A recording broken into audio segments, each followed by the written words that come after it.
Banyak akhirnya kebijakan-kebijakan yang dihasilkan itu short term aja gitu. Jadi nggak melihat sebagai menyelesaikan dengan visi yang panjang. Kurang menyentuh akar permasalahan. Mungkin kalau dua kata yang bisa menggambarkan adalah rezim insecure. Ada satu hal yang menurutku Prabowo bener nih, komit nih dari kalimatnya. Poin apa tuh? Ketika dia bilang keberlanjutan. Karena dia ngelanjutin keberlanjutan Jokowi yaitu munafik ya. Dan man of contradiction ya. Terus sekarang Gen Z yang selalu dikotak-kotakan tentang cemas, selalu dikotak-kotakan tentang dikit-dikit healing. Nah itu kan sebenarnya ada memang upaya secara terstruktur menurutku untuk melemahkan generasi muda ini. Posisinya bukan hanya dilemahkan secara individu, dibuat inferior, tapi secara narasi makro sebagai generasi juga dilemahkan gitu. Mengurangi atau ya apa bahasanya, melemahkan peran-peran dari teman-teman muda. Jadi kayak ya lo masih bocah nih, belum layak untuk ngomongin ini dan itu. Nah kita berharap pemerintah tuh fokus lah pada permasalahan struktural itu. Jangan nyalahin kita secara individual. Kalau sekarang kan ya Gen Z yang gak dapat kerja mungkin dia kurang skill loh. Kan yang bikin pendidikan ente semua makin kurikulum, kenapa nyalahin kita? Itulah yang jadi kekesalan ya sebetulnya. Halo Sobat Tempo semuanya, hari ini bertepatan dengan momen Sumpah Pemuda 28 Oktober 2025. Aku sudah bersama dengan dua pemuda dan diriku pemudi yang tidak asing wajahnya ya di media sosial kita semua gitu ya. Ada Rian Fahardi dan juga ada Ferdian Aurelo. Hai guys, halo. Apa kabar? Halo. Salam kenal, baik-baik. Asik. Luar biasa. Selamat datang di Gedung Tempo ya. Bagaimana kesan Anda? Udah siap datang sini pakai baju merah kan? Wow, ini sudah ada ininya ya. Kesannya, oh ini yang logo-logo dilempar kepala babi nih ya, dikirim ya. Kali ini mau dimasak nggak? Boleh tuh, kita jadi PCO kita. Oke, berarti Sobat Tempo semuanya, tahun ini di tahun 2025 artinya adalah Sumpah Pemuda ke-97, which means itu sama dengan generasi Z yang dimulai dari 97. Betul. 97 awal 2000. Oh, bukan 2007 kayak? Gimana? 2007. 2000 pas atau 2000 pas. Kalian satu angkatan ya? Satu angkatan. Oke. Biasa ngonten bareng juga nggak sih? Atau pernah ngonten bareng? Pernah Ya. Oke. CS kita. CS banget kayaknya. Ini kayaknya berangkatnya tadi bareng-bareng ya?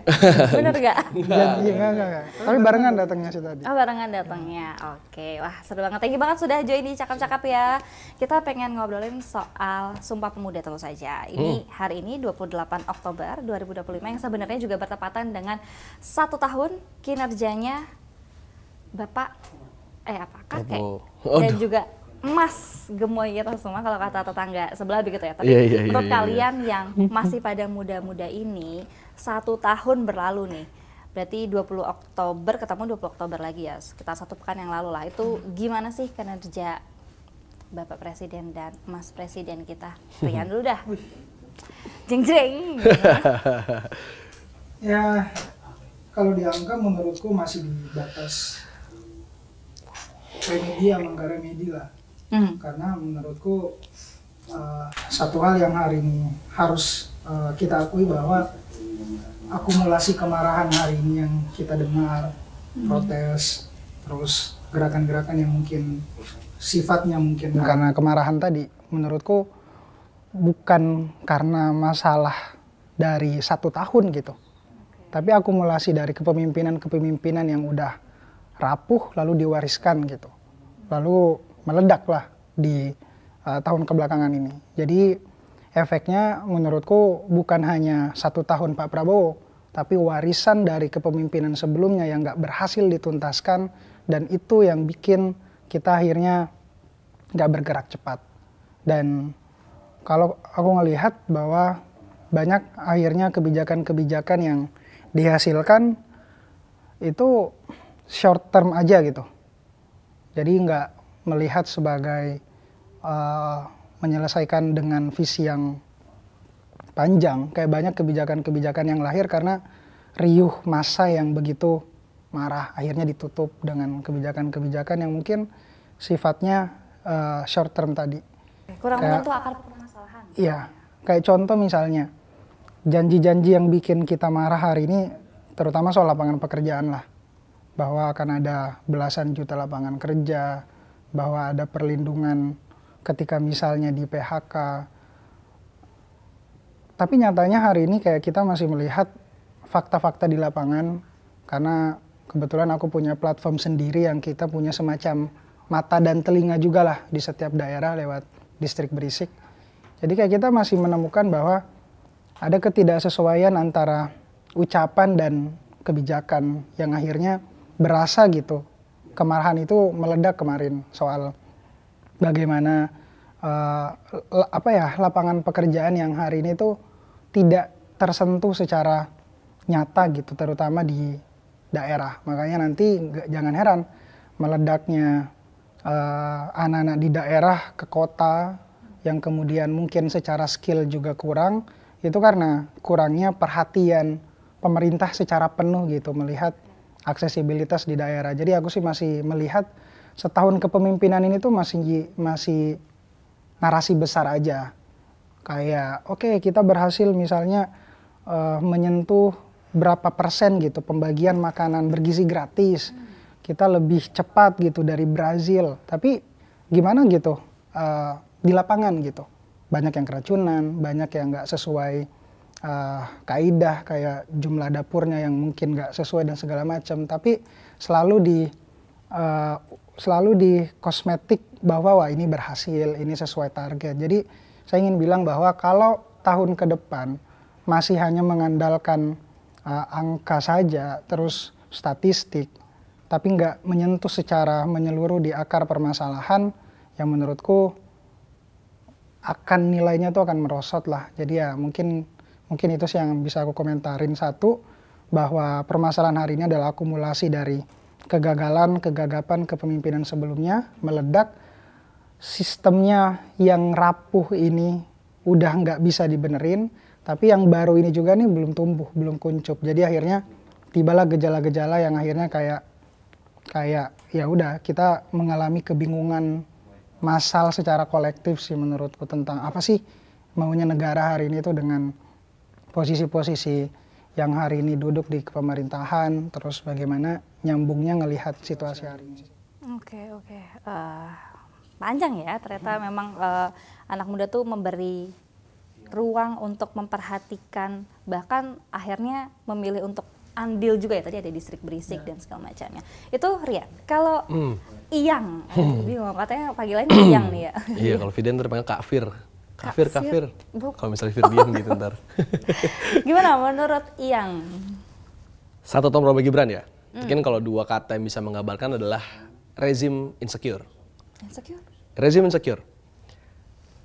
Lemahnya dan rendahnya legitimasi terhadap rezim Prabowo Gibran. Ada krisis kepercayaan publik terhadap rezim Prabowo Gibran dalam setahun. Itu ngebuat kita tepuk tangan ngelihat akrobat Purbaya. Purbaya nyikat menteri-menteri, kita tepuk tangan.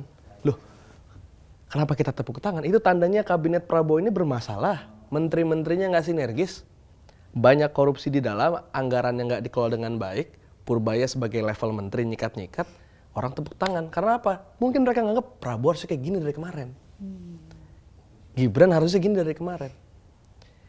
Dan satu tahun Prabowo Gibran tuh melelahkan, draining banget lah. Jadi kalau bahasa anak Gen Z ini draining banget, kita udah butuh jalan-jalan banget, refreshing banget ya. Healing. Kalau bisa kabur aja dulu, makanya kan keluar tagar itu kan. Karena kita butuh healing tadi bener. Kenapa? Karena ada ekspektasi yang patah. Kasarnya gini, sebenci-bencinya orang sama Prabowo misalnya ya.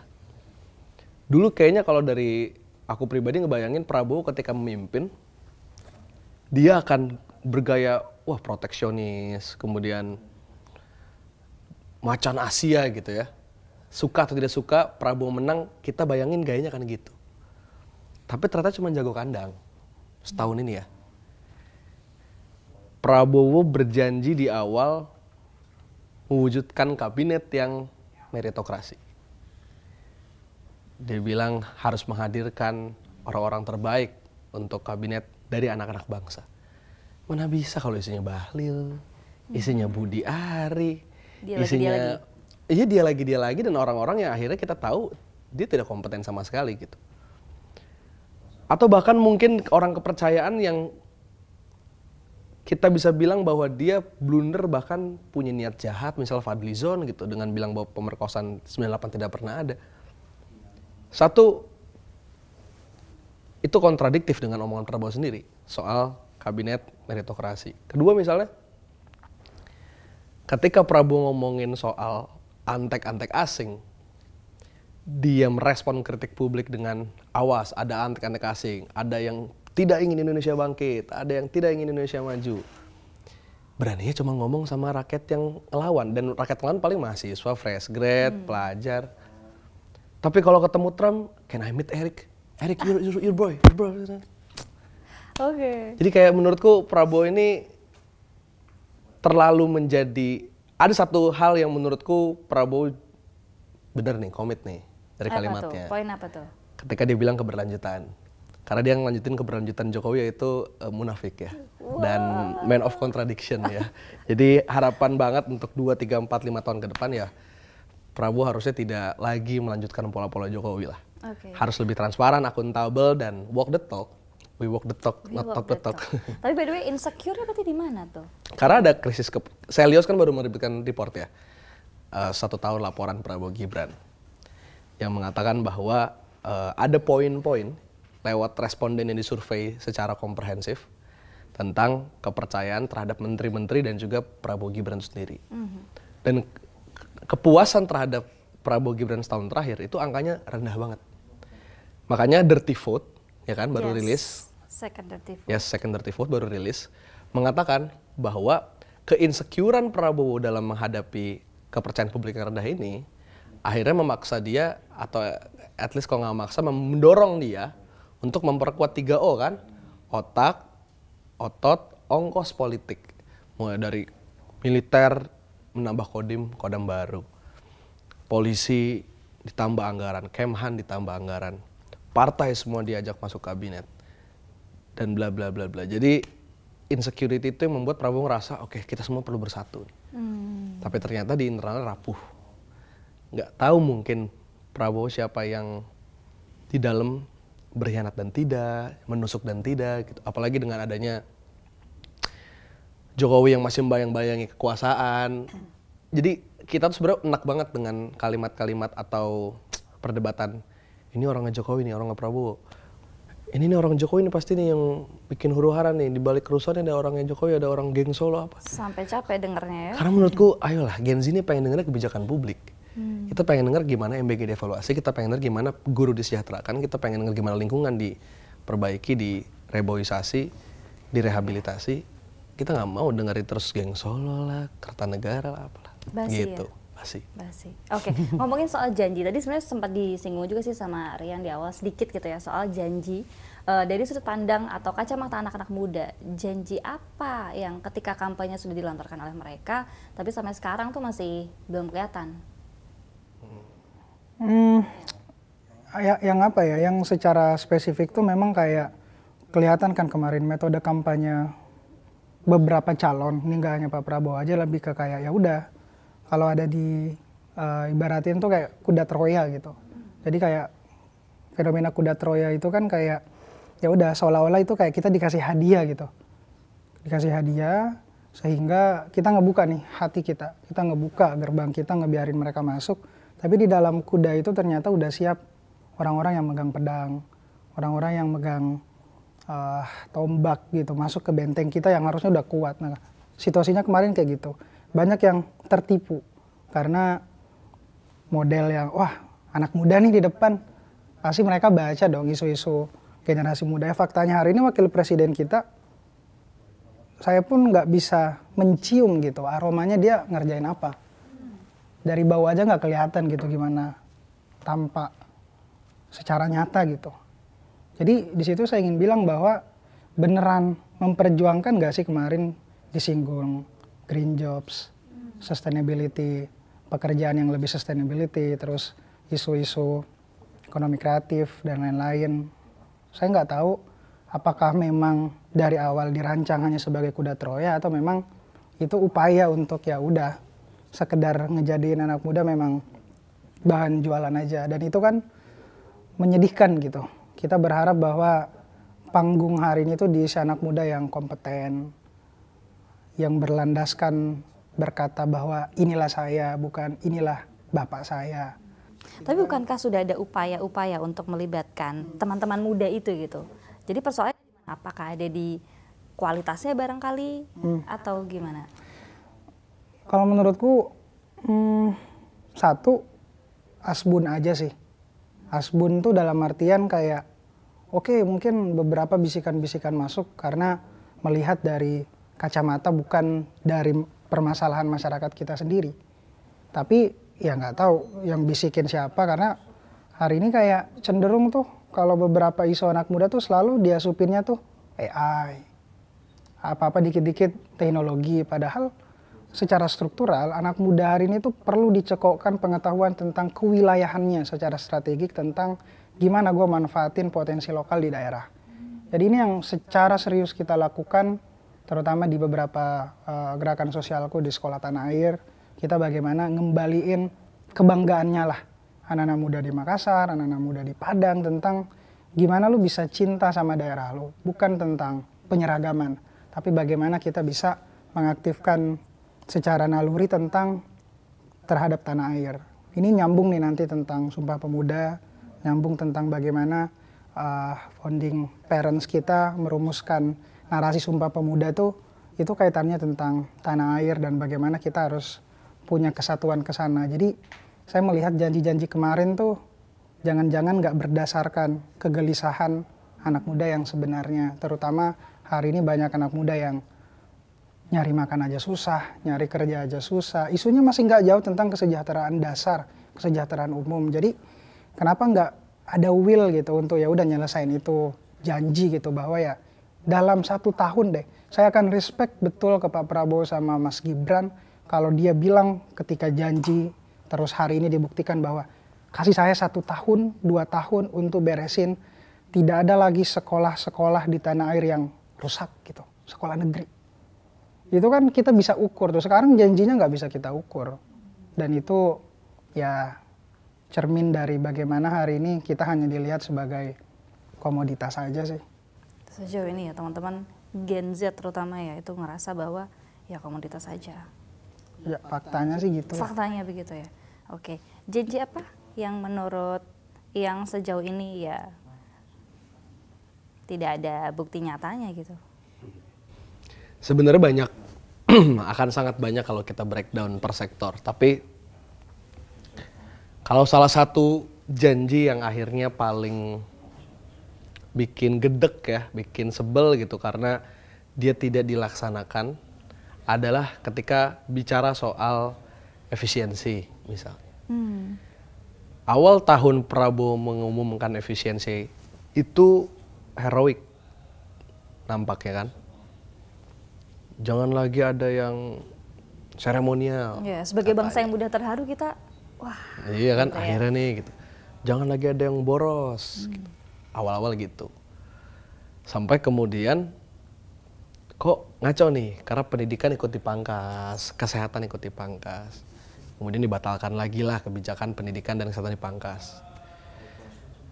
Ternyata uang efisiensi itu bukan lari untuk memperbaiki dan mereform sistem pendidikan misalnya,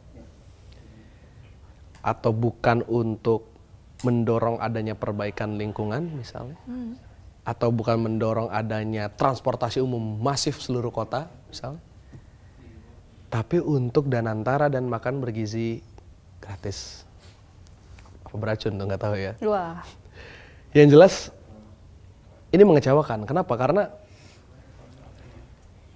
kita ini harusnya sudah mulai sadar bahwa, jadi satu hal yang Gen Z ini punya kesadaran adalah soal kalau lo keluar duit, lo tuh harus ngitung ini buat apa. Yeah. Kita terbiasa buat gitu kan? Harus dong. Ya kan?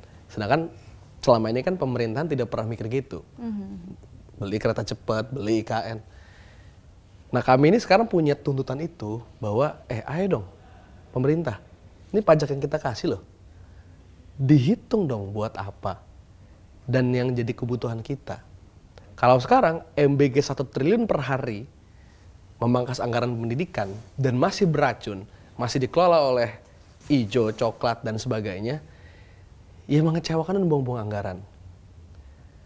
Terus pajak besar kita untuk tunjangan besar dari pemerintahan, menteri, DPR, komisaris, itu juga bukan hal yang kita harapkan gitu.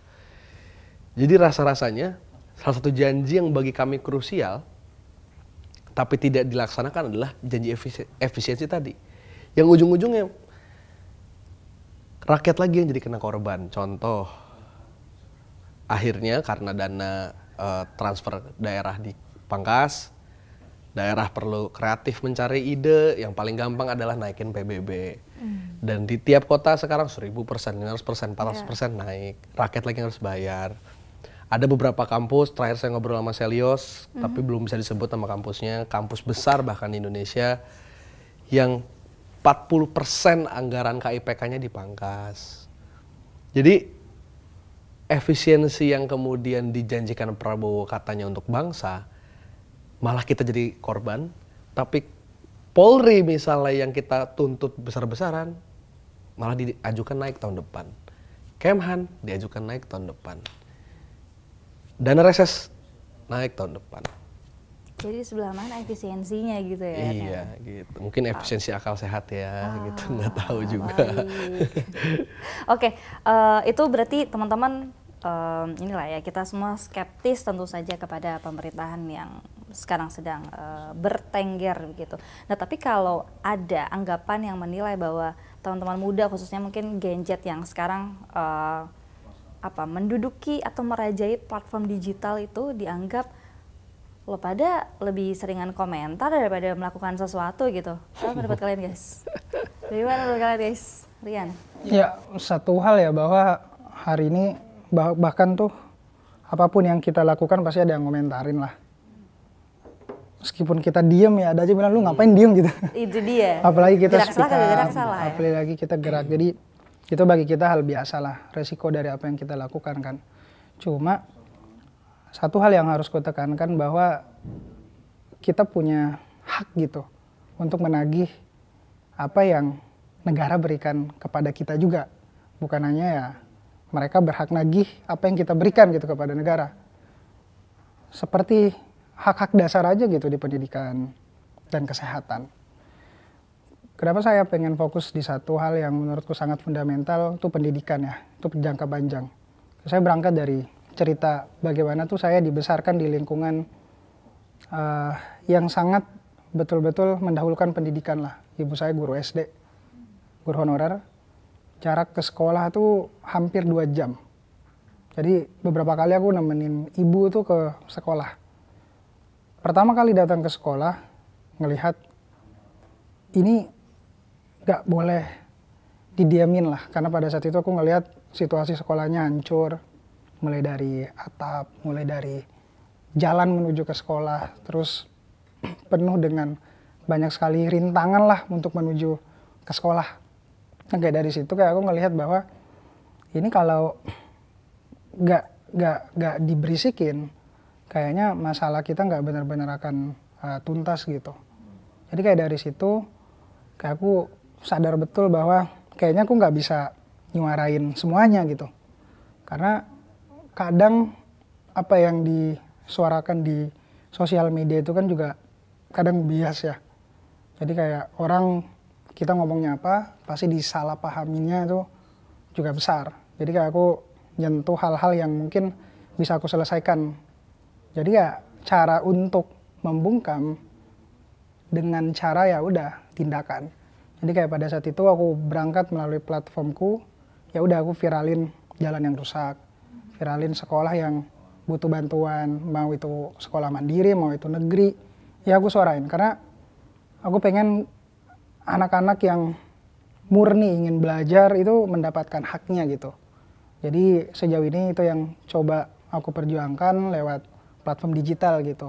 Meskipun tetap gitu mengkritisi kebijakan-kebijakan yang sembrono, terus yang nggak sesuai dengan apa yang secara masyarakat umum tuh inginkan lah. Tapi kayak aku lebih ingin gimana caranya narasi ini nyambung ke tindakan, kayak mulai dari menjadikan kekuatan kita sebagai bangsa kan ada di kolektivisme ya.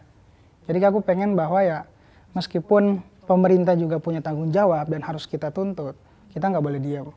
Kita mesti sadar bahwa surau-surau kita, terus mungkin sekolah-sekolah kita di desa itu erat kaitannya dengan kita juga sebenarnya. Jadi mesti ada kesadaran bahwa ya Republik ini nggak boleh didiemin, nggak boleh ditinggal diam, dan kita mesti menggunakan aktivisme sebagai jalan pendek tapi jalan panjangnya di pendidikan. Karena sejauh ini ya no viral, no justice itu masih jadi kekuatan yang menurutku kuat lah, tapi selalu dijadikan sebagai apa ya, aku bilang kalau nggak rame, nggak viral ya mereka juga nggak akan kerja.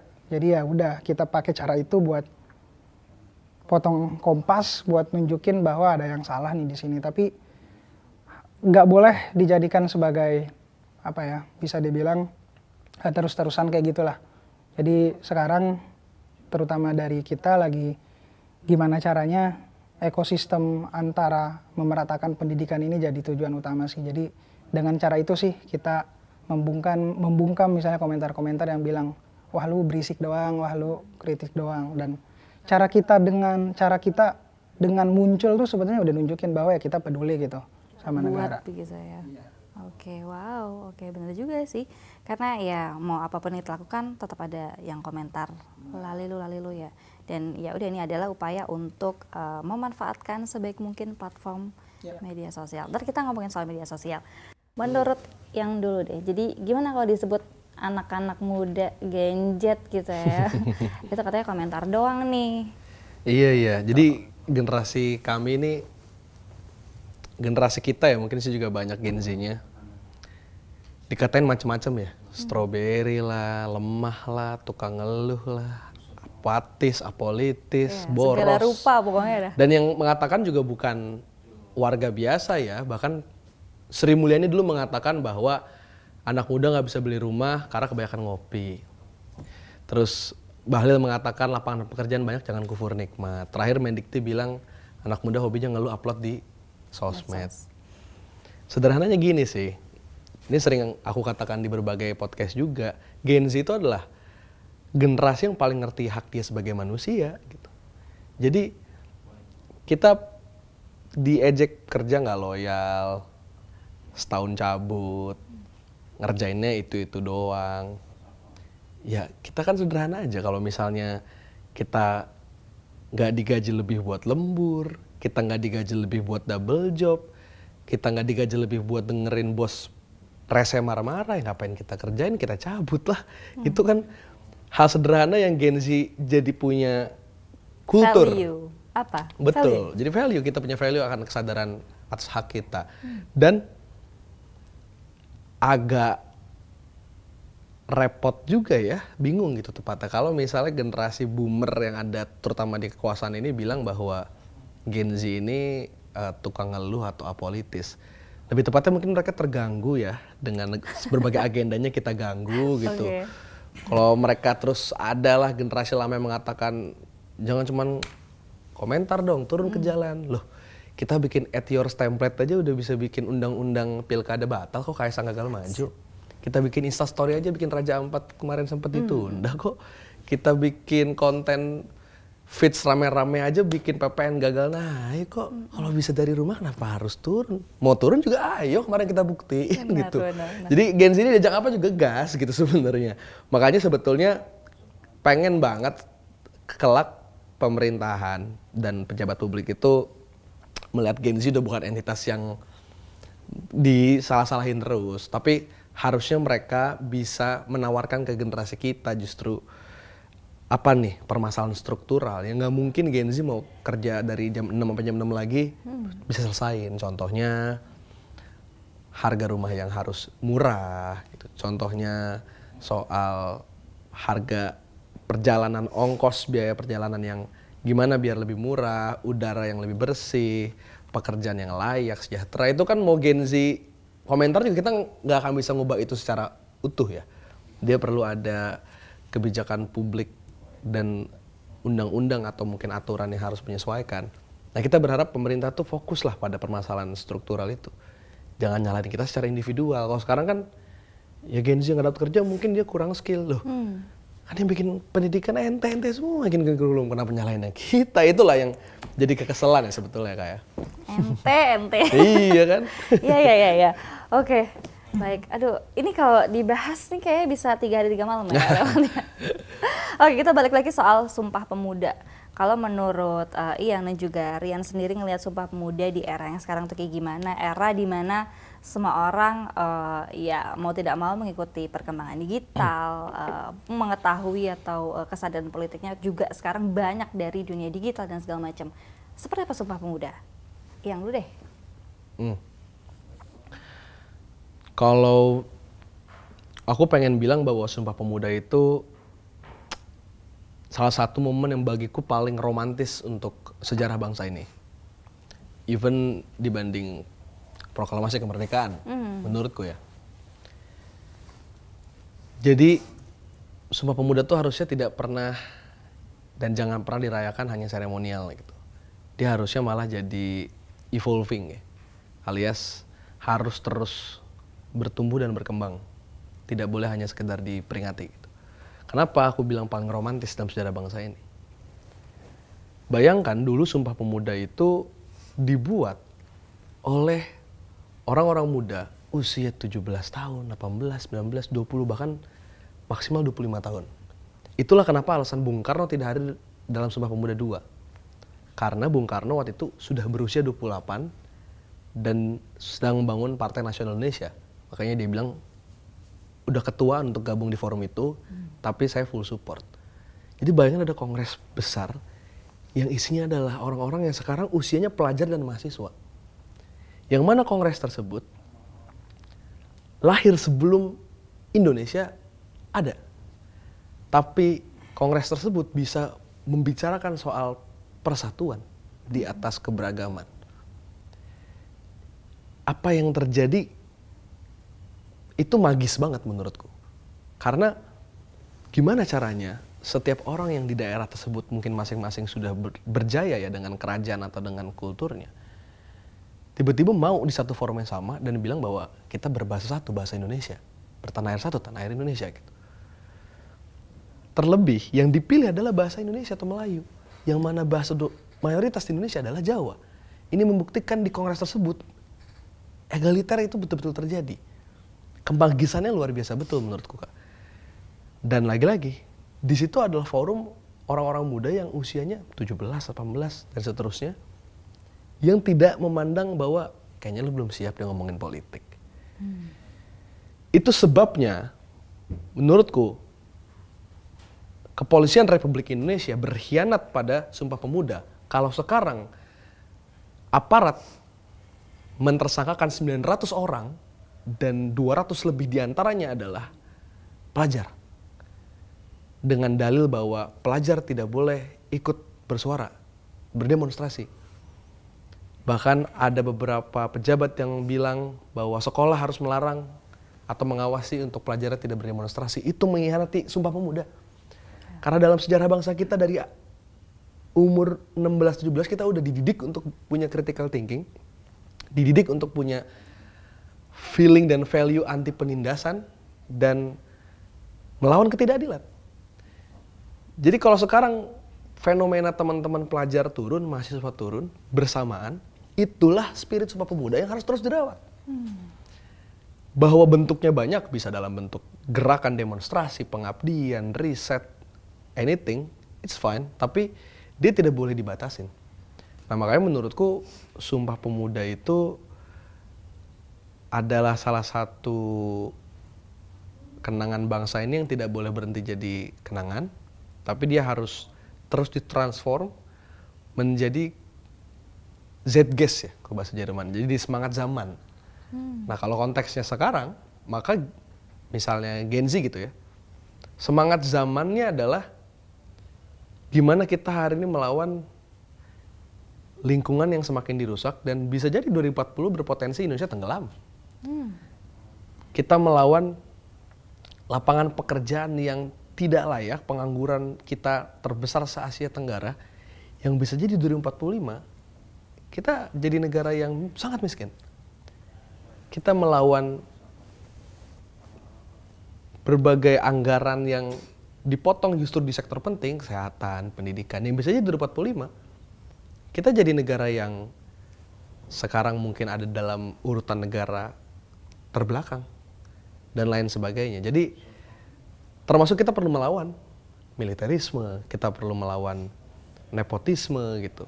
Jadi ketika hari ini yang muda dan mau mengaku muda, ya harusnya dia melawan Gibran gitu. Karena dia part of nepotisme yang tidak pernah ada dalam Sumpah Pemuda gitu. Kalau sekarang, Kak, gitu, organisasi muda, mau itu ya nggak usah sebut nama lah ya, tapi organisasi ekstra, organisasi BEM, organisasi konferensi nasional yang katanya muda ya, itu. Ya. Karena aku sering ya ikut kongres gituan ya, mana ada kongres 7 hari itu ngebahas soal kebangsaan. Pasti ngebahas soal kursi ini siapa, korwil ini siapa, tiketin pulangnya gimana, pesawatnya bla bla bla. Sedang Kongres Pemuda tahun 28 hanya 2 hari, tapi mereka sudah bisa bicara soal hal yang visioning yang sampai sekarang 100 tahun masih relevan. Itulah ada kemunduran bangsa kita yang harus kita intervensi untuk kita bilang stop mundurnya, kita maju lagi. Dan semoga tahun ini menjadi salah satu tahun pembukanya, gitu sih. Wow, oke. Kenapa jadi lebih visioner yang 28 ya itu daripada 25 ini ya? Padahal belum ada internet gitu-gitu kan. Ya, betul. Oke, Sumpah Pemuda di mata seorang Rian. Ya, Sumpah Pemuda menurutku momen kritis ya. Kalau Neil House sama William Strauss ngejelasin teori tentang sejarah lahirnya generasi, itu ada kaitannya sama critical moment. Ya, salah satu critical moment bangsa Indonesia tuh Sumpah Pemuda. Dari 1926 ke 1928 itu momen pentingnya kita sebenarnya. Dan harus dipahami bahwa sejarahnya Indonesia itu sejarahnya angkatan muda ya. Jadi kalau ada yang mengecilkan, mendiskreditkan pemuda, generasi muda, ya sebenarnya nggak menghargai sejarah bangsanya sendiri. Itu juga saya ambil dari Pram. Nah, hari ini ada pergeseran memandang generasi muda. Dari sejak zaman contoh pra-revolusi misalnya, pra-revolusi kemerdekaan, Bung Karno itu selalu bergelora gitu jiwanya kalau dia ngomong pemuda gitu. Kayak selalu berteriak di depan anak-anak muda, terus memberikan jalan gitu, berteriak siapa kita pemuda, jumlah kita 1. Artinya memang pemuda pada saat itu tidak dilihat sebagai angka, tidak dilihat hanya berdasarkan usia aja, bukan biologisnya gitu dikatakan sebagai pemuda, tapi pikirannya, tapi pencerahannya. Bayangin gitu, usia 17 tahun Muhammad Yamin nulis puisi judulnya Tanah Airku. SMA, dia masih di Bukit Tinggi, di Sumatera Barat pada saat itu, dia kan lahir di Sawalunto. Dimana Tanah Airku ini puisinya akhirnya sampai sekarang tuh kita pakai gitu, Tanah Airku. Terus ada puisinya yang kemudian dia barengan di 1928, Indonesia Tumpah Darahku. Dia tuangkan dalam sebuah, awalnya kan bukan Sumpah Pemuda tuh namanya, Ikrar Pemuda. Baru kemudian ini lagi jadi Sumpah Pemuda. Nah, dari situ kita lihat bahwa yang muda-muda ini akhirnya punya tanggung jawab buat ngejawab panggilan itulah untuk bernarasi. Karena menurutku Sumpah Pemuda itu kekuatan narasi. Bahkan secara spesifik punya kekuatan dari puisi. Puisinya Muhammad Yamin, bagaimana narasi-narasi yang sampai hari ini tuh kita selalu pegang ya, dan bahkan jadi karakter bangsa kita. Kayak misalnya bersatu kita teguh, bercerah kita jatuh, itu dari puisi juga, itu dari kata. Dan apa yang aku pengen bilang bahwa hari ini kita harus menghargai kekuatan satu, bahasa, dan kekuatan media. Artinya narasi, artinya poin penting untuk menyatukan semua yang sedang tercerai berai ini, yang tadi yang dibilang sama Iyang, itu ada kekuatan di media sih. Oke, mungkin dulu tuh kita ada perbedaan bahasa lah. Bahkan banyak yang ngekritik pada saat itu pas konferensi, kenapa Belanda pada saat itu tidak terlalu was-was gitu dengan kenapa terjadi konferensi. Dia kayak ngerasa, ini konferensi apa gitu. segala macam, kayak masih nganggap ini perkumpulan biasa. Karena bahkan hasilnya kan pada saat itu mengaku ya tanah air satu, bangsa yang satu, menjunjung tinggi bahasa persatuan. Tapi pada saat itu bahasanya kan masih campur-campur tuh. Nah sekarang tantangannya kita bahasanya sama, tapi tidak pernah mengerti satu sama lain. Apa sih yang kita mau? Nah ini nyambung dengan ketidaktahuan generasi yang sedang memimpin di sini akar permasalahan, kegelisahan dari generasi yang sekarang. Karena ada upaya tadi diskreditkan narasi-narasi tentang kepemudaan itu sendiri. Kayak contoh tadi di eranya Bung Karno, pemuda kan begitu diagungkan ya. Posisinya, kualitasnya, dan bagaimana dia selalu pasti berkaitan dengan pergerakan-pergerakan juga. Nah sekarang kayak misalnya bergeser di tahun-tahun selanjutnya, muncul kayak misalnya diskredit kayak anak muda udah nggak dilihat lagi pikirannya, tapi lebih ke usia biologisnya. Kayak misalnya muncul kayak majalah remaja, muncul ABG, anak baru gede. Terus sekarang Gen Z yang selalu dikotak-kotakan tentang cemas, selalu dikotak-kotakan tentang dikit-dikit healing. Nah itu kan sebenarnya ada memang upaya secara terstruktur menurutku untuk melemahkan generasi muda ini. Posisinya bukan hanya dilemahkan secara individu, dibuat inferior, tapi secara narasi makro sebagai generasi juga dilemahkan gitu. Kayak hari ini kayak kita lihat, harusnya kan yang benar-benar ngerangkul semua ini kan ada di Menpora, Kementerian Pemuda dan Olahraga. Tapi sejauh ini apa sumbangsi Kemenpora gitu secara benar-benar struktural untuk bagaimana menyelesaikan permasalahan-permasalahan yang terjadi misalnya dalam organisasi kepemudaan atau hari ini gerakan-gerakan kepemudaan. Jadi akhirnya narasi aspirasi yang betul-betul dari anak muda itu nggak nyampai ke pemangku kepentingan. Jadi menurutku 28 Oktober ini nanti hari ini benar-benar harus menjadi pengingat bahwa kita pernah ada momen di mana setiap anak muda yang dia sebut sebagai Jongjong Java, Jong Celebes, Jong Ambon itu berkumpul karena punya solidaritas yang sama. Meskipun solidaritas itu dulu masih berdasarkan imajiner ya, jadi masih berimajinasi. Nah sekarang saya rasa kita perlu duduk bareng, berimajinasi bareng, dan nunduk dalam artian saling merendahkan diri agar kita bisa saling bertransaksi pengetahuan dan kebijaksanaan. Dan itu resepnya hanya ada di empati lintas generasi. Yang selalu aku tekankan di beberapa podcast, kita perlu transgenerational empati buat bisa saling memahami satu sama lain. Dan itu kunci bagaimana hari ini kita bisa duduk bareng. Hari ini kita nggak menemukan keputusan-keputusan yang tepat bareng karena nggak ada waktu tuh untuk kita duduk bareng. Kayak kita mesti melakukan ya mungkin gerakan-gerakan rengas dengklok yang baru kali ya. Ya kita akhirnya kalau yang di atas nggak mau ngedengar, ya kita mesti nyulik mereka. Dan itu udah pernah aku lakukan. Kita nyulik calon kepala daerah di 20 daerah buat benar-benar ya udah, lu nggak ngerti kita, ya udah kita culik dia, kita terangin bahwa ini yang kita mau, beresin ini. Kalau nggak bisa diberesin ya jangan maju dia jadi calon kepala daerah. Karena kalau nggak ya akan tiba suatu masa di mana yang benar-benar digantikan secara paksa, tapi bukan karena dialog. Dan menurutku negara ini ya masih bisa diselesaikan dengan musyawarah. Oke. Ini benar menarik ya menurutku. Tidak pernah terpikir setelah tadi Rian bilang bahwa jangan-jangan teman-teman muda, khususnya mungkin Gen Z yang sering banget dapat label kayak lo dikit-dikit butuh healing, lo dikit-dikit bahas mental health dan segala macam, itu ternyata bisa jadi, aku bilang bisa jadi tadi barangkali ada pelemahan secara struktural soal tadi mengurangi atau ya apa bahasanya, melemahkan peran-peran dari teman-teman muda. Jadi kayak ya lo masih bocah nih, belum layak untuk ngomongin ini dan itu. Menurut Ian gimana? Sepakat nggak apa yang diomongin sama Rian tadi? Bisa jadi itu terjadi secara turun-temurun atau gimana ya? Dan sengaja di kekuasaan gitu. Kalau misalnya kita merujuk bukunya Paul Freire ya, Pendidikan untuk Kaum Tertindas. Di buku itu Paulo bilang bahwa pendidikan itu tujuannya kan adalah membebaskan dari ketidakadilan, penjajahan dan sebagainya. Tapi justru seringkali pendidikan itu berikan hanya untuk menjadi alat yang namanya penyeragaman dan juga alat yang namanya hegemoni. Contoh, dibilang dalam buku itu,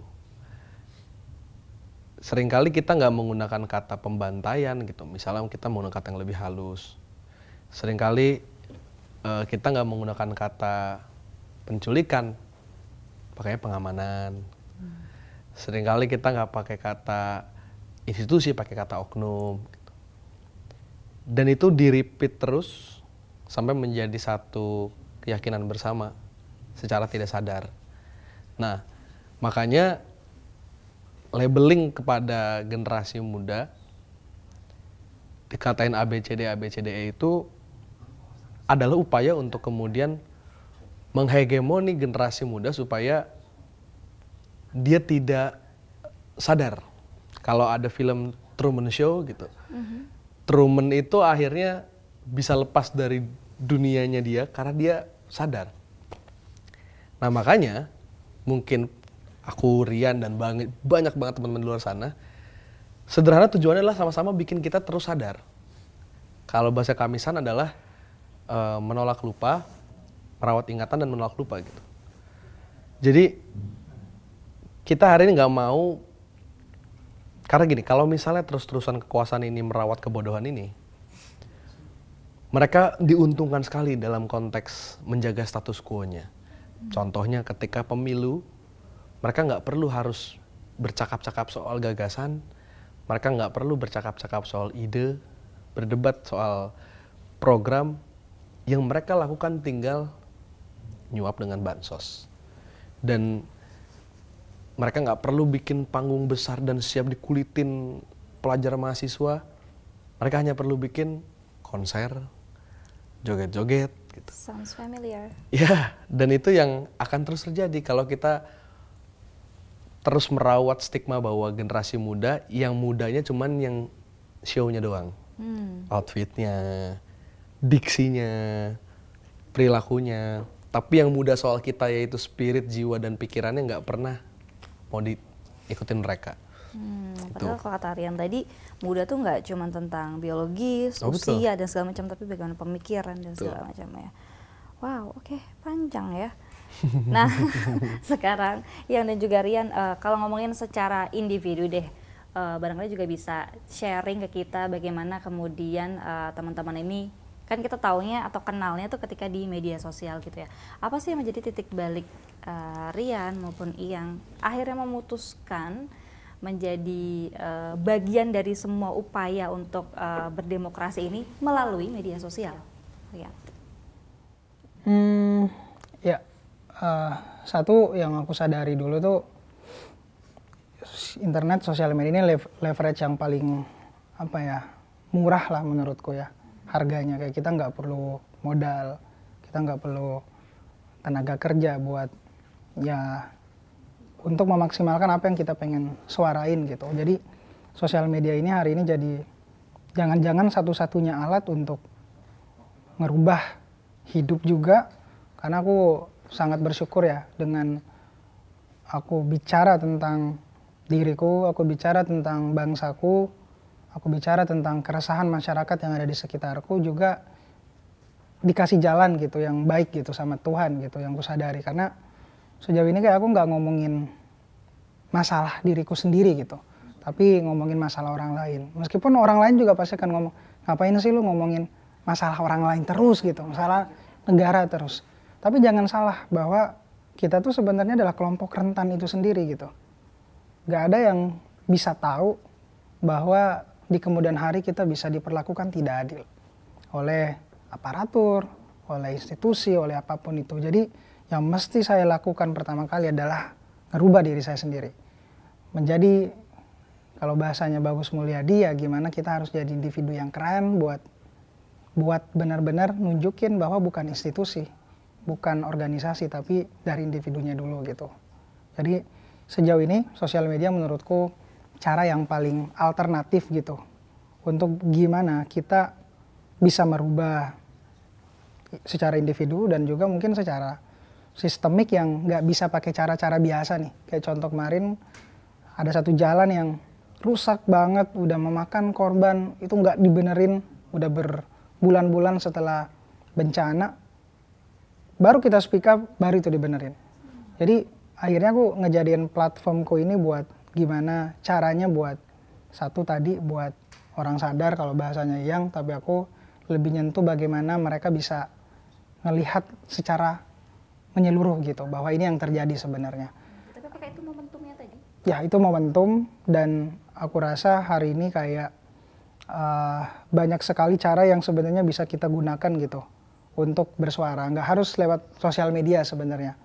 Tapi yang penting satu, kita bertanggung jawab sama suara-suara itu. Kita punya, bisa dibilang tidak asal bicara aja. Karena kemampuan yang akhirnya susah di era sekarang tuh kemampuan mendengar ya, memahami. Dan ini yang mungkin sulit bagi generasiku, tantangannya juga karena kita selalu terpapar nilai-nilai terus, value-value terus, tapi kita nggak tahu nih mana yang benar, mana yang salah. Jadi kita harus menahan diri, dan itu sih tantangan terbesar dan jadi titik balik bahwa informasi itu punya kekuatan yang tepat jika ada di tangan yang tepat. Sama halnya dengan jurnalisme kan, kalau semakin bermutu informasi itu, maka semakin bermutu juga keputusan yang dihasilkan oleh masyarakat. Jadi sejauh ini aku terpanggil karena ingin menghasilkan informasi yang bermutu, tepat, agar masyarakat di sekitarku tuh bisa menghasilkan keputusan yang tepat juga. Oh, luar biasa ya. Luar biasa ini rekan-rekan Gen Z ini. Tapi ntar juga mungkin yang bisa jawab juga. Dari apa-apa yang sudah dibuat oleh Iyang maupun Rian, itu kan seringkali opini-opini yang kadang berseberangan dengan penguasa dan segala macam. Pernah mengalami hal-hal yang ya seperti rekan-rekan di media atau khususnya di Tempo alami barangkali? Ada nggak sih kayak gitu pengalaman-pengalaman itu? Banyak sih sebenarnya, tapi yang paling fatal tuh doxing. Terus ada ke, ya semuanya dibuka lah, ke orang tua juga pernah ada beberapa ancaman-ancaman yang harusnya itu menurutku nggak perlu lah, karena kan kita bersuara itu bukan untuk diri sendiri sebenarnya, tapi bagaimana agar tadi nyadarin orang, melihat yang sebenarnya terjadi. Tapi kan fakta hari ini tuh bisa jadi petaka gitu bagi orang lain, kejujuran, terus ngatain benar itu benar. Jadi hari ini meskipun banyak sekali kayak ancaman-ancaman gitu yang bikin akhirnya nggak milih nyerah, malah kayak nggak tahu ya, kayak aku suka diancem sebenarnya, nggak tahu kenapa ya, kayak lebih ke karakter Gen Z juga bagaimana? Kita penonton One Piece ya. Mungkin karena kebanyakan nonton film juga gitu, jadi kayak selalu ada momen-momen kayak dimana oke, kalau misalnya ditantang artinya ya ini jadi apa ya, jadi hal yang menurutku tuh harus satu ya diterima gitu. Kalau kita di suatu momen oke, kita dipuji karena memberikan informasi yang bagus, bikin konten yang bagus, ya pasti ada resiko juga dihujat, dicaci, bahkan diancam. Jadi harus fair juga ngelihat itu. Tapi yang kadang nggak bisa diterima adalah ketika itu melibatkan orang lain gitu ancamannya. Nah ya udah, jadi dari situ kayak aku nyiapin gimana caranya juga security yang aman lah, mulai dari ngamanin data pribadi, mulai ngamanin apa namanya hal-hal yang mungkin kalau dibongkar tuh ya udah gitu berpotensi buat di. Cuma hal-hal kayak gitu akhirnya udah jadi terbiasa karena udah mempersiapkan diri. Beda halnya dengan ketika kayak kita tiba-tiba ada senapan gitu ya, mungkin kita nggak bisa persiapin diri ya kalau tiba-tiba ditodong. Tapi ya menurutku sejauh ini sih masih bisa terkendali sih. Oke, makin ditantang makin lantang gitu nggak? Nah, Yang gimana ya? Iya ya, gimana ya? Jadi kalau ngomongin titik akhirnya kenapa merasa perlu ikut berjuang dan bicara, sebenarnya jauh saat masa SMA kelas 3 mungkin kelas 2. Berarti bukan kemarin-kemarin ini doang ya, udah iya, lama ya keresahan ini ada ya. Betul, udah punya cita-cita dulu tuh jadi ketua BEM dari SMA, jadi presiden dari SMA gitu ya kasarnya. Berangkat dari waktu itu ada latihan dasar kepemimpinan OSIS Sejabodetabek ya. Karena SMA ke swasta, OSIS SMA swasta Sejabodetabek. Nah, ada tugas kelompok yang mana kita disuruh orasi. Nah, kelompokku dapat kebagian di pasar gitu, di Bogor. Nah, ketika orasi kebetulan aku urutan terakhir ya, karena paling bingung ngomong apa, jadi mikir dulu. Akhirnya aku sampaikan nggak lebih nggak lain dari hal-hal yang kurasa pernah kurasain di keluarga, gitu. Mulai dari rumah keluarga sempat sengketa lahan, gusur ya, terus ada keluarga yang meninggal karena BPJS malpraktek gitu. Jadi omongin hal-hal yang pernah kurasakan aja, bukan orasi kebangsaan gitu. Ya beres orasi ada seorang nenek yang tadinya mau naik angkot, dia bawa belanjaan pasar, kemudian dia nurunin belanjaannya dan lari kecil ke kelompokku, lari ke aku gitu. Dan dia meluk gitu, dan dia bilang makasih anak, masih ada yang mau memperjuangkan Indonesia, sambil nangis. Wah, di situ kelompokku langsung kayak meluk nenek itu dan bilang, wah makasih ya nenek. Perjalanan pulang ke puncak karena kita ngecamp waktu itu, cuman satu yang kupikirin gitu Kak, kalau kata-kata aja bisa bikin harapan, apalagi dengan tindakan. Di hari itulah aku memutuskan I should be the leader of this country gitu. Jadi makanya memutuskan ngambil ilmu pemerintahan di kampus, mutusin untuk ngambil BEM dan lain sebagainya. Ketika ngomongin soal bersuara di media sosial, sebenarnya itu hanya alat aja yang lagi relevan. Jangan-jangan TikTok nggak relevan tahun depan relevan Roblox, gue bikin akun Roblox. Oke. Kasarnya. Iya. Jangan-jangan tahun depan Roblox sudah relevan tapi relevan aplikasi lain, aku bikin aplikasi itu. Poinnya bukan di mana kita bersuaranya, tapi kenapa kita terus harus bersuara, voicing the voiceless. Sebab yang tadi, ternyata kata-kata bisa bikin harapan. Dan apalagi dengan tindakan. Makanya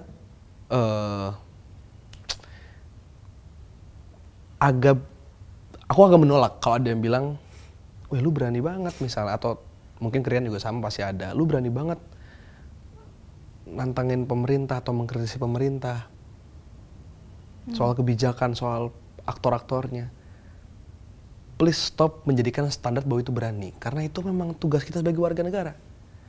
Jadi kalau terus-terusan kita menganggap bahwa itu adalah keberanian, maka sampai itu juga bersuara menagih hak itu bukan sesuatu yang normal, tapi jadi spesial. Padahal jangan.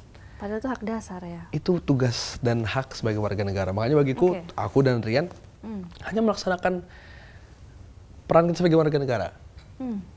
Karena jangan sampai take it for granted ya. Karena sewaktu-waktu kebebasan kita bisa direnggut oleh kekuasaan. Kalau besok pemerintah mengesahkan undang-undang yang bilang kita dilarang bersuara, hilang sudah. Jadi semumpung kita masih punya itu dan kita masih bisa merawat api demokrasi itu, api keadilan itu, terus rawat aja. Karena kalau misalnya ada di film Exile, pernah bilang, mereka nggak pernah nyangka Orde Baru itu berlangsung 32 tahun. Jadi jangan sampai menyesal, kata mereka. Ya, persis kayak sekarang. Kita jangan sampai menyesal karena nggak pernah bersuara, karena kita nggak tahu kapan kira-kira fasisme, otoritarianisme, dan juga monster bernama diktator itu hidup lagi di Indonesia. Oh, oke. Terima kasih nenek yang ada di pasar. Yes, menginspirasi. Bener banget. Yang ya, oke. Teror, gimana tadi? Pernah nggak?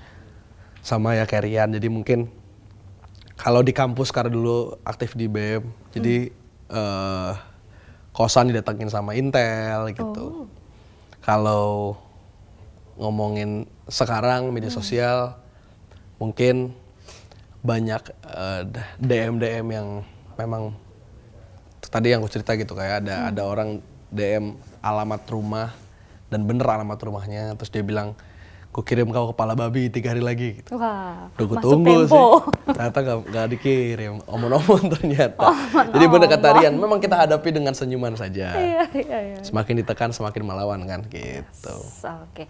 Wow, oke, tapi kita tahu ya, abang-abangan kita semua dulu yang pada masanya juga pernah kritis di usia-usia sekalian itu pada akhirnya di masa dewasa atau seniornya mereka memutuskan terjun ke pemerintahan, tapi kita tahu bagaimana kemudian situasinya. Nah, jadi kalau ada yang menawarkan ke kalian berdua nih, misalnya di suatu saat ditawarin untuk masuk ke dalam sistem, katanya untuk bisa membantu mengubah gitu ya, apa yang ada di dalam benak kalian? Kalian mau ngambil atau enggak?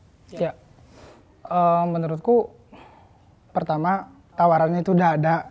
Oh sudah ada? Iya udah ada Sudah masuk? beberapa orang, beberapa instansi kayak nawarin buat ya udah masuk ke sistem gini dan segala macam. Tapi panggilanku belum ke sana sih Kak. Dan merasa bahwa sekarang lebih banyak yang bisa aku perbuat dibanding ketika masuk ke dalam sistem gitu. Jadi nggak tahu kenapa aku selalu ngukurnya tuh ke impact ya, dampak dari apa yang hari ini aku bisa kerjakan. Seleluasa apa aku melakukan itu, ya aku akan milih jalan ke sana gitu.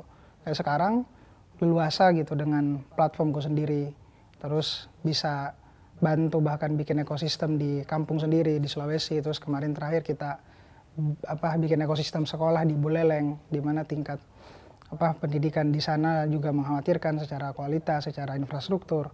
Jadi kayak aku lebih leluasa aja gitu dengan yang sekarang. Makanya beberapa tawaran yang sebenarnya kemarin datang, entah jabatan, itu benar-benar kayak aku nggak pikirin gitu, karena merasa bahwa aku masih nyaman dan masih punya power untuk mewujudkan kayak apa yang aku impikan di sini. Kalau misalnya dalam satu perjalanan apa yang aku kerjakan sekarang itu mentok dan satu-satunya cara benar-benar harus masuk ke dalam sistem, ya aku akan masuk ke dalam sistem. Tapi sekarang kayak aku masih melihat gambaran diri, gambaran ke depan, oh ini masih bisa aku selesaikan dengan cara-caraku gitu, lewat aktivisme jangka pendek dan fokus di pendidikan gitu. Dan apa yang benar-benar aku kerjain sekarang itu bisa dibilang pertama nggak aku ngeplan gitu. Kayak misalnya pengen apa dan segala macam, tapi situasional. Jadi kayak ngikut arus sebenarnya, ngikut arus, tapi kayak aku punya satu prinsip, akhirnya itu yang nggak bikin tenggelam. Makanya senada mungkin sama katanya Sunan Kalijaga ya, angeli anangi ngorakeli gitu. Kayak kita ngalir, boleh ngalir, tapi jangan sampai keikut arus, jangan sampai tenggelam. Jadi saya masih ikut arus, saya masih kayak ngelihat dan segala macam, tapi ada prinsip yang betul dipegang dan itu yang terus kayak aku jaga gitu, kayak dimanapun saya berada gitu. Tetap prinsip itu dipegang. Jadi makanya ketika misalnya ngelihat orang-orang yang masuk sistem, orang-orang yang milih jalan A, B, C, itu kan ya dia ngikut arus aja sebenarnya. Tapi ada yang akhirnya kegiling oleh arus, ada yang tenggelam karena ya prinsip akhirnya itu luntur gitu. Dan prinsip itu bisa luntur kalau lingkungan yang salah. Jadi kapanpun ketika saya ingin ngebawa arus itu, ya saya mesti jaga lingkungannya. Ngejaga lingkungan itu ya mesti punya barisan. Dan apa yang saya lakukan sekarang ya bikin barisan. Makanya sekarang kayak aku bikin satu platform di mana setiap wilayah tuh punya keterwakilan. Namanya DPD aku bikin, Dewan Perwakilan Distrik di setiap daerah. Jadi ya tiap daerah ini ya harapannya ketika nanti ada suatu masa kita masuk sistem, mereka juga masuk. Jadi saya nggak sendiri gitu. Jadi prinsip tadi masih dijaga nih sama mereka, sama barisan tadi. Dan menurutku ya kita mesti punya barisan sih untuk masuk ke dalam sistem. Oke. Yang gimana mau mau di POV yang sekarang atau join someday atau mau bikin partai sendiri barangkali atau gimana nih? Jadi aku pernah debat sama, ya aku sebut dia buzzer lah ya di TikTok gitu ya. Dia buzzer yang ngatain Mahasewa, terus ngatain Indonesia Gelap itu aks demo bayaran. Sok wajak debat live YouTube, ada 100.000 viewer, dan di situ dia berusaha untuk menggiring pertanyaan dengan nanya gini. Saya lihat Mas Firdian ini kan berisik ya, ada ini ya Mas ya, niat buat nyalek Mas ya, jujur aja. Dia berharap saya jawab, enggak, saya beri bersama rakyat. Saya jawab gini, nyalek, jangan nyalek. Kalau gue punya paman DM kan nyawapres gue sekarang. Wah, karena pada akhirnya saya akan ada dalam sistem itu. Saya ini pemerintahan, saya alumni ilmu pemerintahan. Gelar saya SIP. Saya pasti akan dalam situ. Saya pasti akan berpartai, entah minggu depan, bulan depan, tahun depan, saya pasti akan berpolitik. Yang berbeda adalah, satu, saya tidak akan sendirian. Saya akan membawa gelombang orang-orang muda di dalam. Yang kedua, saya tidak akan membawa badan saja, saya akan bawa pikiran dan bawa daya tawar. Jadi kalau sekarang nanti dibilang bahwa ya lu ditungangin partai, enggak, kita yang tunggangin partai balik bos. Jadi kita ini udah nggak lagi perlu insecure dengan merasa bahwa ya Gen Z nggak punya daya tawar, nggak punya kekuatan. Enggak. Kita punya daya tawar, kita punya jumlah, kita punya saham terbesar di Republik ini, dan kita yang paling ngerti dengan kondisi hari ini, digital, dunia Indonesia hari ini. Siapa lagi kalau bukan teman-teman? Betul, jadi aku merasa bahwa apresiasi betul sama teman-teman yang akan memilih untuk mengabdi di luar, dan aku akan memilih untuk bertarung dalam.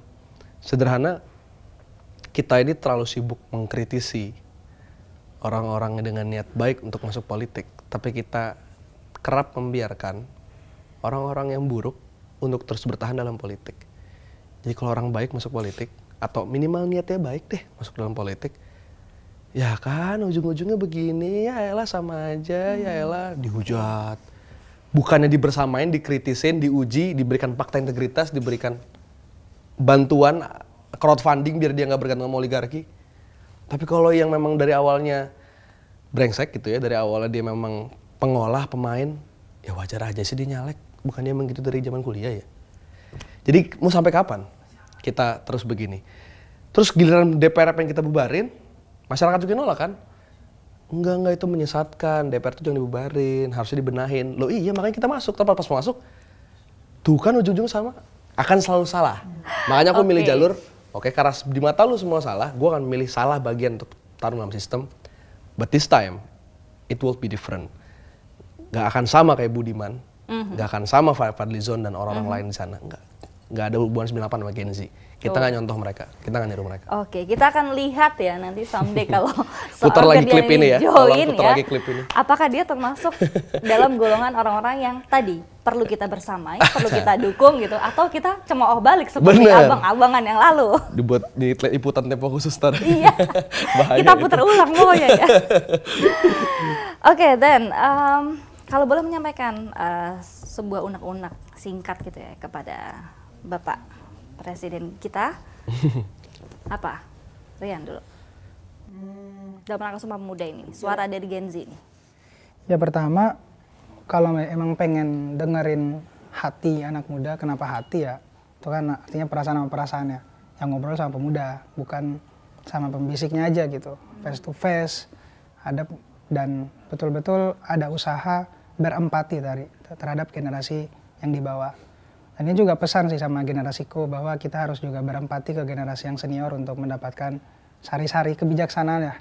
Meskipun hari ini tuh memang ada gap generasi, ada apa ya, semacam perbedaan cara sudut pandang, dan sekarang udah bergeser, jadi harus sedikit sama-sama menundukkan hati dan ya kita bisa bercakap di situ. Nah ini yang hari ini tuh hilang gitu antara pemuda itu sendiri, antara generasi yang senior, jadi tidak ada transgenerational empati tadi. Dan lebih parahnya lagi, apa yang aku pengen pesankan bahwa pemimpin kita ini jangan selalu berkata percaya sama saya, percaya sama sistem saya, tapi sekali-kali bilang I believe in you gitu. Aku percaya karena kamu anak muda yang betul-betul bisa, pantas, maka aku kasih kamu jalan, kasih kamu kesempatan. Itu yang kami ingin dengarkan gitu. Dan lebih jauh daripada itu, saya ingin nitip pesan, apalagi Pak Prabowo baru berulang tahun juga ya. Ya semoga orang-orang yang hari ini dapat panggung itu bercita-cita jadi leluhur yang baik. Itu aja, kalau dia jadi leluhur yang baik artinya ya dia gak akan pernah akan bikin satu kejahatan di mana nama dia tuh akan rusak gitu di masa depan. Dan leluhur yang baik itu akhirnya jadi sebuah endgame yang menurutku harus dipikirkan setiap orang. Karena hari ini ya kita nggak hanya mewariskan apa yang diberikan oleh founding fathers kita lewat Sumpah Pemuda, bagaimana pikirannya Muhammad Yamin, bikin teks Sumpah Pemuda, merumuskan Pancasila, terus semua yang berkontribusi itu bukan cuma warisan dari mereka, tapi sejatinya kita sedang meminjam kehidupan anak-anak bangsa yang akan lahir detik ini juga.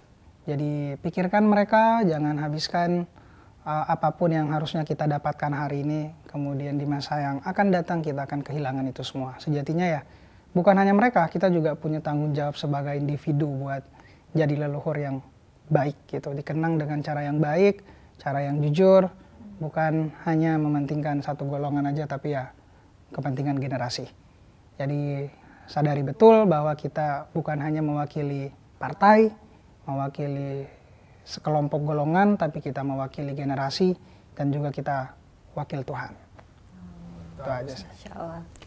Tepuk tangan dulu. Thank you Pak Presiden Terima kasih. Anda, bagaimana Anda? Apa pesannya? Mungkin pesan untuk generasi muda aja sih. Kalau buat Prabowo, soalnya harus lihat Mayor Teddy dulu ya. Lihat call Teddy dulu. Satu doang. Iya, belum punya kontaknya.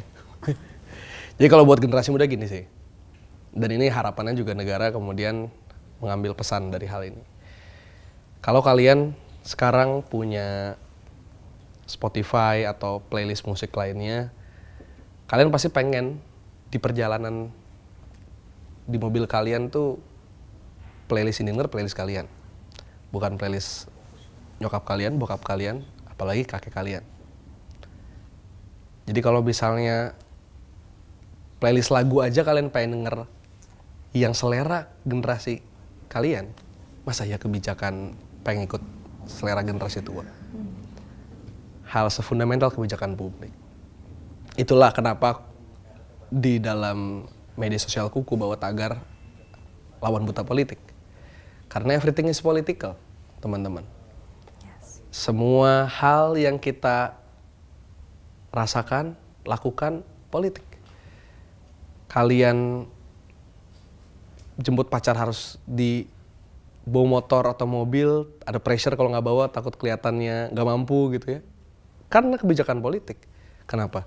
Karena kalau transportasi umumnya baik, mungkin nggak ada yang perlu jemput pacar depan gang pakai mobil atau motor gitu. Even kita buang air besar adalah politik. Karena ada orang-orang yang bahkan tidak punya privilege untuk mendapatkan sanitasi yang bersih. Jadi everything is political. Nah, di tengah situasi hari ini, kurasa kita melihat banyak penindasan dan banyak penjajahan gaya baru yang terjadi. Nah, maka imajinasikan aja. Dulu ketika misalnya 1908 Budi Utomo 28 Sumpah Pemuda, mereka tuh bayanginnya apa gitu.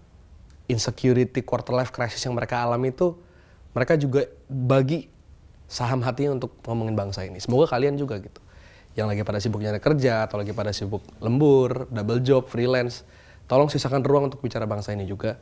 Karena no one cannot do everything but everyone can do something. Jadi kita semua nggak bisa ngelakuin segala hal, tapi semua dari kita bisa ngelakuin minimal satu hal.